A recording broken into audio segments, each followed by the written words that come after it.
Saudara istri Verdi Sambo, Putri Chandrawati, akhirnya memenuhi pemeriksaan sebagai tersangka pembunuhan berencana. Kapolri menyebut motif pembunuhan Yosua akan diungkap usai pemeriksaan Putri Chandrawati.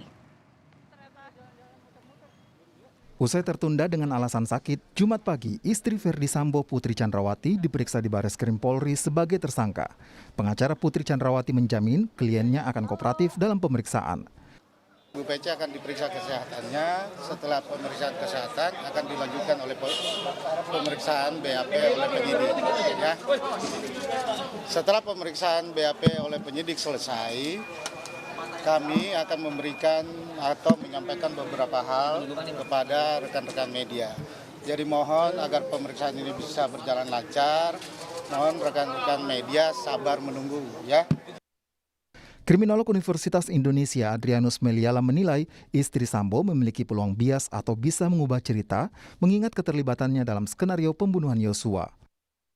Ini akan dibaca oleh Ibu PC sebagai sesuatu yang tadi pertama akan telah mengubah seluruh skenario dan tadi menyambung apa kata Pak Martin, tentu yang bersangkutan sudah mikir tuh ya, suaminya sudah mengarah pada situasi yang gelap ya, dan tentu tinggal apakah yang bersangkutan juga ikut serta dalam situasi yang gelap itu atau tidak. Jadi saya kira pengetahuannya bahwa suaminya sudah mengalami situasi seperti ini akan amat berpengaruh pada keputusan sang istri. Peran istri Verdi Sambo, Putri Chandrawati dalam pembunuhan Brigadir Yosua terungkap dalam rekaman CCTV. Menurut Kepala Bareskrim Polri Komjen Agus Andrianto, Putri berperan pada beberapa bagian. Putri ikut menyusun skenario pembunuhan Brigadir Yosua dan berada di lantai 3 rumah pribadi Jalan Saguling saat suaminya Verdi Sambo mengajukan pertanyaan pada Barada Eliezer dan Bribka Riki Rizal soal kesanggupannya menembak Yosua. Selanjutnya, Putri mengajak Barada Eliezer, Bribka Riki Rizal, dan Kuat Ma'ruf untuk berangkat ke lokasi pembunuhan di Kompleks Polri Duren 3, Jakarta Selatan. Kemudian, Putri bersama Sambo diduga menjanjikan sejumlah uang kepada Eliezer, Riki Rizal, dan Kuat Ma'ruf jika perkara selesai dan berjalan sesuai dengan skenario yang dirancang. Dalam rapat kerja dengan Komisi 3 DPR, Kapolri Jenderal Listio Sigit memastikan tidak ada isu di luar terkait kasus kesusilaan yang menjadi motif pembunuhan berencana Yosua. Namun, pengungkapan motif akan dijelaskan lengkap setelah pemeriksaan Putri Chandrawati sebagai tersangka. Motif khususnya pemeriksaan terhadap Ibu PC besok, sehingga saat ini kami sampaikan bahwa motif ini dipicu adanya laporan dari Ibu PC terkait dengan masalah-masalah yang terkait dengan masalah kesusilaan. Jadi mungkin ini juga untuk menjawab bahwa isunya antara pelecehan ataupun perselingkuhan ini sedang kami dalami. Jadi tidak ada isu di luar itu, dan ini tentunya akan kami pastikan besok setelah pemeriksaan terakhir. Jadi ini juga mungkin bisa mendapatkan gambaran secara lebih jelas bahwa saudara Verdi Sambo terpicu amarah dan emosinya pada saat saudara PC atau saudari PC melaporkan terkait dengan adanya peristiwa yang terkait dengan masalah kesusilaan yang terjadi di Magelang. Publik tentu menunggu motif pembunuhan Brigadir Yosua sesuai janji Kapolri. Pengungkapan motif akan menguak secara jelas adanya unsur perencanaan dalam kasus pembunuhan Brigadir Yosua. Tim Liputan, Kompas TV. Lalu bagaimana peran istri Verdi Sambo, Putri Chandrawati dalam mengungkap terangnya motif pembunuhan berencana Yosua? Kita bahas bersama dengan pakar hukum pidana Universitas Trisakti Asep Iwan Iriawan dan hadir juga pakar psikologi forensik Reza Indragiri Amril. Selamat malam Kang Asep, Mas Reza. Selamat malam, Assalamualaikum. Waalaikumsalam warahmatullahi wabarakatuh. Saya ke Kang Asep dulu. Putri Chandrawati ini kan punya pengalaman bias atau mengubah cerita motif dari pembunuhan Yosua ini sejak awal. Dengan hari ini dimintai keterangan oleh penyidik, bagaimana kesulitan penyidik yang kira-kira akan dihadapi dalam menggali motif ini dari tersangka yang punya pengalaman tadi, mengubah cerita, mengubah kronologi soal cerita yang sebenarnya ini, Kang Asep? Ya, hukum itu bicara bukti. Bukti itu alat bukti yang sah, yaitu keterangan saksi-saksi. Saksi itu kan tidak hanya PC, ada saksi-saksi lain. Nanti kan perkaranya di split ya. Misalnya untuk Ya. perkara PS ini kan si E, RR, KM jadi saksi dan saksi lainnya. Ada keterangan ahli, keterangan forensik, keterangan balistik, surat saksi forensik dan keterangan terdakwa itu sendiri. Nah, PC ini ya salah satu apapun yang diceritakan dia kelak berbeda apapun juga nggak ngaruh. Toh alat bukti lebih dari 2, 5 alat bukti sudah terpenuhi, apalagi terdakwanya sudah beri keterangan, pengakuan kan. Ya. Baik di penyidikan maupun di majelis etika kemarin itu kan. Jadi sekali lagi apapun yang dilakukan oleh PC, malah PC untuk EPS sebenarnya tidak bisa karena ada hubungan kekeluargaan, hubungan suami istri. Nah, di perkara E, di perkara RR, di perkara M, dia bisa. Sekali lagi nanti yang menjadi masalah itu bagaimana sangkaan 340 yaitu unsurnya barang siapa ya dengan sengaja direncanakan menghilangkan nyawa ya. Motif itu hanyalah kecil, hakim akan nanyakan kenapa Anda membunuh. Nah mungkin nanti PC menjelaskan dia mau cerita ABC juga nggak ngaruh gitu. Kalau yang penting kan yang ditekankan juga ke publik bahwa kalau pembunuhan berencana yang dibuktikannya unsur tadi ya Kang Asep ya, barang siapa dengan sengaja begitu berencana membunuh menghilangkan nyawa itu yang dibuktikan. Tapi kalau bicara soal motif dalam kasus ini kan ditanyakan juga di RDP. Ingin diketahui publik apa sih alasannya begitu. Nah seberapa penting sebenarnya dalam mengurai puzzle kasus ini meskipun dalam unsurnya sebenarnya tidak perlu dibuktikan pun tidak memengaruhi ada tidaknya pembunuhan berencana ini Kang Asep. Ya, 197 KUHP itu yang mengatur ketika hakim menjatuhkan putusan, dasarnya dakwaan. Di F ada yang mengatakan mempertimbangkan berat ringannya hukuman. Biasanya hakim cuma nanya, kenapa Anda membunuh gitu kan. Nah, nanti mungkin si FS jawab bla bla bla lah ya. Nah, PC juga bla bla bla yang nggak ada masalah gitu kan. Kalau dia membunuh misalkan tanda petik sekarang karena harkat, martabat, kesusilaan dan sebagainya, ya itu soal lain gitu. Nanti pertimbangan tersendiri subjektif dari hakim. Nah, paling-paling hakim hanya nasihati kenapa sih Anda penegak hukum kok melanggar hukum dengan cara membunuh kan, dia mengakui kan. Ya. Itu ya apapun motifnya sekali lagi yang dihukum itu adalah yang dibuktikan unsurnya. Oke, yang dibuktikan unsurnya. Tapi bicara motif yang saat ini dibicarakan publik yang jadi penasaran begitu ya, Mas Reza, bagaimana kalau dari sisi psikologi forensik Putri Chandrawati sebelumnya banyak berubah-ubah keterangannya mengarahkan ke pengungkapan motif, mungkinkah ini jadi keterangan kunci atau ya sulit dipercaya? Pertanyaan itu mengingatkan saya pada istilah false confession atau ya sebutlah terjemahan bebasnya pengakuan yang keliru, yang ubah-ubah, yang terbolak-balik gitu ya. Dalam psikologi forensik ada 3 jenis false confession. Yang pertama adalah false confession yang diberikan secara sukarela. Nah kalau false confession tipe ini yang berlangsung pada diri PC, maka kita bisa bayangkan bahwa dia memang punya kepentingan dari dirinya sendiri tanpa ada paksaan, tanpa adanya persuasi dari siapapun, dia memilih untuk merangkai cerita sedemikian rupa, entah asli entah tidak, guna mencapai manfaat hukum tertentu. Entah untuk menyelamatkan dirinya, atau untuk menyelamatkan suaminya, atau manfaat-manfaat hukum lainnya. Nah, tipe yang kedua adalah yang coerce, bahwa false confession yang satu ini diberikan karena memang di bawah tekanan. Baik tekanan itu dengan cara-cara yang persuasif, iming-iming harta, cinta, jabatan, kebahagiaan, dan seterusnya, atau juga bisa iming-imingnya intimidatif. Bahwa kalau engkau tidak menyusun skenario seperti yang saya inginkan, maka engkau akan jadi sasaran pembunuhan misalnya. Ini bentuk-bentuk koers, bentuk-bentuk paksaan, baik dengan cara yang persuasif maupun intimidatif. Jadi kalau PC memberikan false confession berdasarkan tipe 2, maka dari sudut pandang psikologi forensik perlu dicari tahu siapa gerangan pihak yang sudah memberikan tekanan kepada PC sehingga merangkai cerita palsu tersebut. Tipe yang ketiga adalah situasi yang paling pelik. Ketika si terperiksa sudah tidak lagi bisa membedakan mana informasi yang palsu dan mana yang asli. Mana yang rekaan, mana yang sungguh-sungguh terjadi. Kenapa? Karena informasi yang penuh sesak masuk dalam kepalanya, dia sudah mengalami keletihan sedemikian rupa sehingga kontrol dia terhadap filter kognitif sudah lepas. Dia sekali lagi tidak lagi bisa membedakan mana pengalaman yang objektif yang sungguh-sungguh dia lalui atau pengalaman yang ditanamkan atau tertanamkan ke dalam kepalanya. Kalau untuk situasi yang ketiga ini, Mas Reza izin saya tanya, tidak bisa membedakan mana yang objektif terjadi sebenarnya, mana yang sebenarnya hanya berkutat di pikirannya, sementara dia ada di lokasi. Putri Chandrawati ini ada di lokasi, mungkinkah yang opsi ketiga ini masih terbuka kemungkinannya begitu? Kita pernah berdiskusi bahwa sesungguhnya tidak hanya korban, tapi pelaku kejahatan pun bisa terguncang. Oke. ketika dia tersentak menyadari bahwa ternyata akibat perbuatannya sedemikian tragis, sedemikian dramatis, berbeda dari yang dia bayangkan, berbeda dari yang dia rencanakan. Ya. Alhasil, ketika seorang pelaku mengalami guncangan sedemikian rupa, maka terjadinya false confession, akibat tidak lagi bisa dibedakan mana kenyataan dan mana hayalan, itu sangat mungkin terjadi, sangat mungkin berlangsung. Jadi masih ada kemungkinan terjadi. Kang Asep, ini kan menarik ya kalau dari sisi psikologi forensik soal motif ini dikaitkan dengan hukum, tentunya kaitannya dengan proses hukum yang berlangsung. Ini bisakah memengaruhi misalnya tadi motifnya dipengaruhi atau dengan sukarela? Ya, kalau ketika dia dipengaruhi sukarela tidak menyatakan sebenarnya, ingat loh ada ancaman pidananya. KUHP itu 174 mengatur kesaksian palsu. Kesaksian palsu itu tekan diingatkan oleh hakim, dia bisa kena 9 bulan 224. Bahkan berketerangan tidak benar sudah 242 7 tahun. Jadi hati-hati.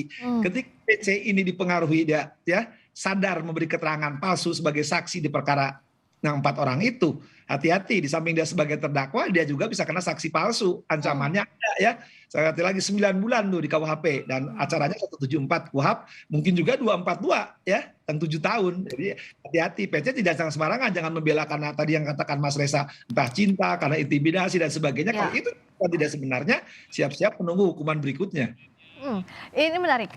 Sementara secara sanksi hukum ini ada kesaksian palsu ini atau false confession ini ada pidananya, Mas Reza. Tapi dalam situasi tadi, meskipun dengan sukarela atau tekanan dan yang bersangkutan pasti tahu ada apa itu kesaksian palsu, tapi masih melakukan hal ini, apa saja yang biasanya melatar belakangnya?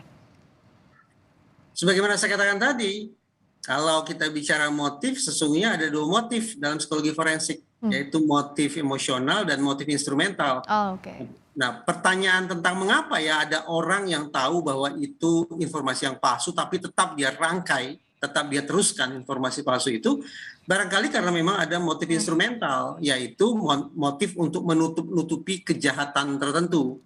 Jadi si pelaku ini merangkai cerita palsu karena memang ingin mendapatkan sebuah manfaat. Cerita palsu itu tidak merupakan letupan dari emosi yang lepas kendali, bukan, tetapi cerita palsu itu dibangun sedemikian rupa untuk mendapatkan manfaat hukum tertentu.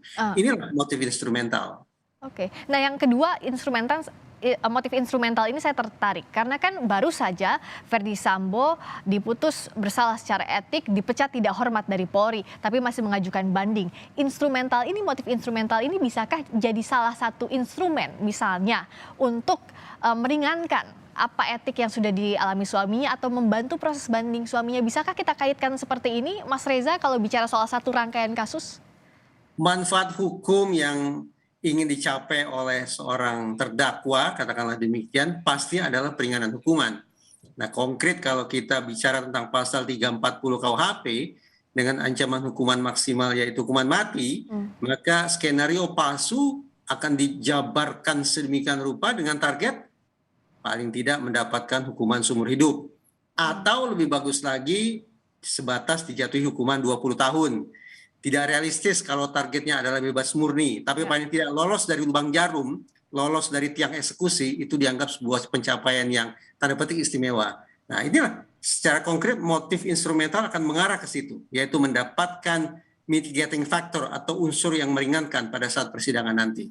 Kang Asep juga apa melihatnya sama sebagai mantan hakim, biasanya motif instrumental ini digunakan untuk adanya peluang, untuk unsur meringankan pada saat persidangan berlangsung.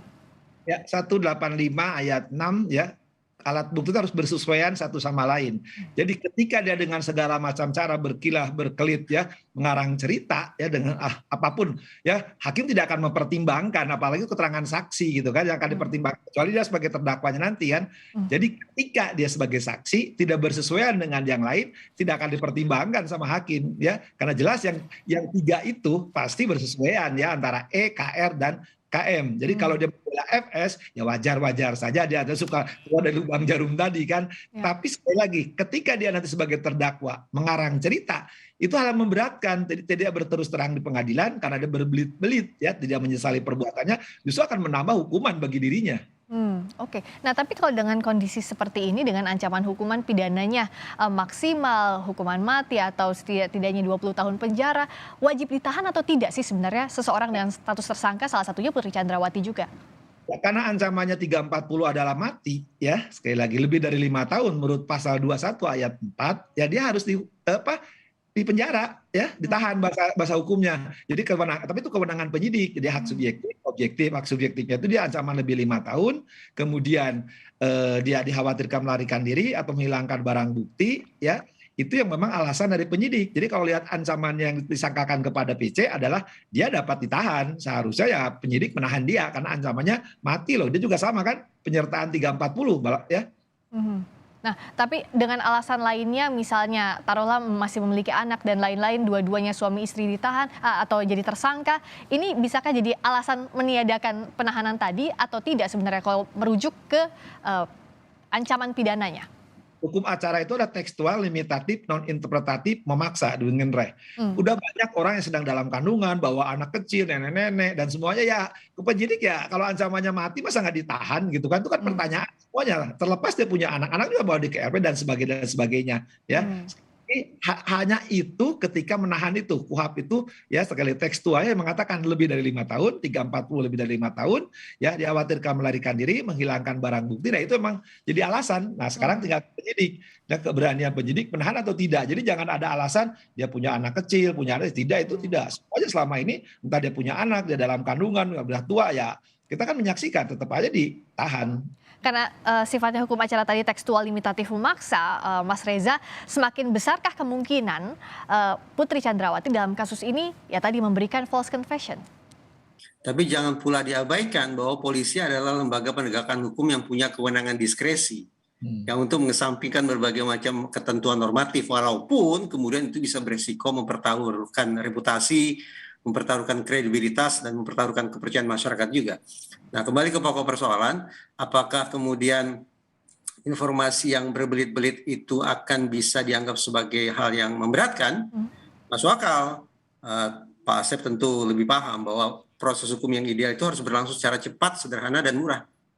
Ketika seorang terdakwa atau ya katakanlah terdakwa pelaku itu menyampaikan atau bertindak tanduk yang bertentangan dengan 3 hal tadi, tidak sederhana, tidak cepat, dan juga tidak murah akibatnya terhadap proses hukum, maka tanda petik hakim yang gusar bisa saja kemudian memilih untuk memberatkan hukuman bagi si terdakwa. Terakhir Kang Asep, jadi kalau proses beracara yang saat ini berlangsung, harusnya apa step yang dilakukan? Ya, sekarang kan 4 udah naik ke kejaksaan. Mudah-mudahan kejaksaan tidak bolak-balik kan, karena kalimat di KUHP itu segera. Jadi segera cepat membuat dakwaan, melimpahkan kepada pengadilan aja tadi ya, sederhana, mudah, biaya ringan itu. Nah, juga ini PC juga kan yang kelima sebagai tersangka yang dijadikan cepatnya diproses karena perkaranya kan satu kesatuan tapi di-split, dipisah. Nah, ketika pemeriksaan berkas PC ini harus segera karena hari ini sudah diperiksa kan sebagai tersangka. Ketika hari sebagai tersangka, cepatkan BAP-nya dibuat, serahkan kepada JPU segera ke pengadilan. Dan biar di pengadilan semua akan jadi terang benderang kan karena sidangnya akan terbuka gitu kan. Nah, nanti publik bisa mengetahui apa yang dilakukan PC, lakukan PS atau EFS, kemudian dilakukan oleh RE dan KM. Jadi akan terang benderang apa yang dilakukan. Dan kita sebenarnya hanya tinggal menunggu nih, hakim akan menjatuhkan mati seumur atau penjara itu aja karena perkaranya sudah jelas kan, istilahnya sidangnya udah pindah ke media maupun ke majelis etik. Nah sekarang tinggal bagaimana publik ya Pak, ekspektasi publik ini dipenuhi nggak, pengennya apa. Nah tinggal majelis hakimnya di selatan ini, nah pilihannya tadi mati, seumur hidup, atau penjara. Oke. Jadi motif hanya bagian kecil, tapi yang jelas proses hukum ini harus berjalan secara transparan tadi, sederhana, cepat dan murah untuk semuanya. Singkat saja Mas Reza terakhir. Jadi kalau kita memantau kasus ini, tentu kan selalu dipantau dari segi psikologi forensik termasuk motif, meskipun tadi hanya bagian kecil. Tapi sebenarnya dalam kasus ini seberapa besar motif ini bisa membuat terangnya kasus, terlepas dari unsur pidana tadi ya, karena sudah ditegaskan Kang Asep ini tidak perlu dibuktikan sebenarnya, tapi seberapa besar publik ini sebenarnya ingin tahu soal motif ini? Polresta Jakarta Selatan sebelum diberhentikan bicara tentang motif seksualitas. Menko Polhukam juga dengan kalimat bersayap bercerita tentang motif seksualitas. KM juga bercerita tentang seksualitas. FS juga bercerita tentang martabat, harga diri, kehormatan, seksualitas. Jadi paling tidak sudah ada 4 pihak yang segendang sepenarian berbicara tentang motif emosional, motif kecemburuan, motif barangkali cinta terlarang, adanya hubungan tak senonoh dan sejenisnya lah begitu ya. Tapi publik tampaknya tidak begitu teryakinkan. Kenapa? Karena kita tidak bicara terdakwa sembarang terdakwa, tapi bicara terdakwa berpangkat bintang 2. Publik bertanya-tanya, bagaimana mungkin seorang jenderal bintang 2 bisa larut dalam kecemburuan?